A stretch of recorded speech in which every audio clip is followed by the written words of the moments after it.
आमरण अनशन के 7वें दिन राजेश कटारे की बिगड़ी हालत को देखते हुए बिल्डर और एसआरए के अधिकारियों ने घुटने टेक दिए। एसआरए के अधिकारियों ने सैकड़ों नागरिकों के सामने चेंबूर पंचशील नगर एसआरए बिल्डिंग में नागरिक सुविधाओं को मंजूरी दे दी है।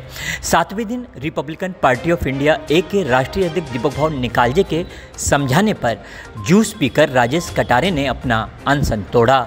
चेंबूर पंचशील नगर रहवासियों में खुशी की लहर देखने को मिली। सभी ढोल ताशे नगाड़े की धुन पर जश्न मनाने लगे, नाचने गाने लगे। तो माझी हंबल रिक्वेस्ट आहे एसआरएला आणि इकडच्या पोलीस प्रशासनाला की तुम्ही ह्या गोष्टी खरोखरच लक्ष देऊन जे आमचे उरलेलं काम आहे ते ह्या महिन्यात पूर्ण करून द्यावं अशी आमची विनंती आहे। आणि मी राजेशला विनंती करतो की बाबा हे आजपासून उपोषण आतापासून तू सोडून दे।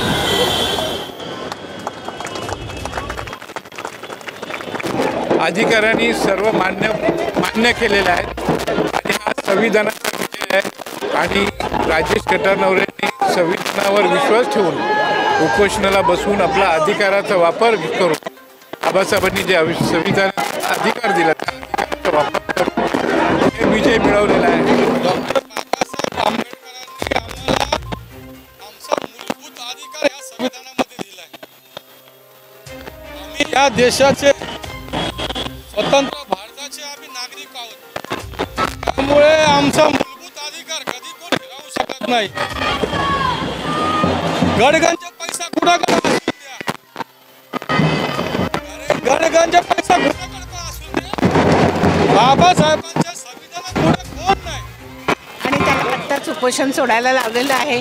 खरोखर आम्हाला खूप आनंद होतो। हा विजय म्हणजे आपल्या संविधानाचा विजय आहे। डॉक्टर बाबासाहेबांच्या संविधानामुळे आज आम्हाला हक्क मिळालेले आहेत। आमच्या मूलभूत गरजा देखील भागवल्या जात नाहीये। आमच्या लोकांना खूप त्रास करावा लागतोय। शासनाचं प्रशासनाचं आमच्याकडे बिलकुल लक्ष नाहीये। पाहता की समाजात काय काय अवस्था चाललेली आहे आणि त्यामुळे मला नेहमीच वाटतं की अशीच उपोषण आंदोलनं आम्हाला करत राहावं लागणार, कारण आमच्या समाजाला संघर्ष हा ठरलेलाच आहे। संघर्षाशिवाय आम्हाला काही मिळत नाही।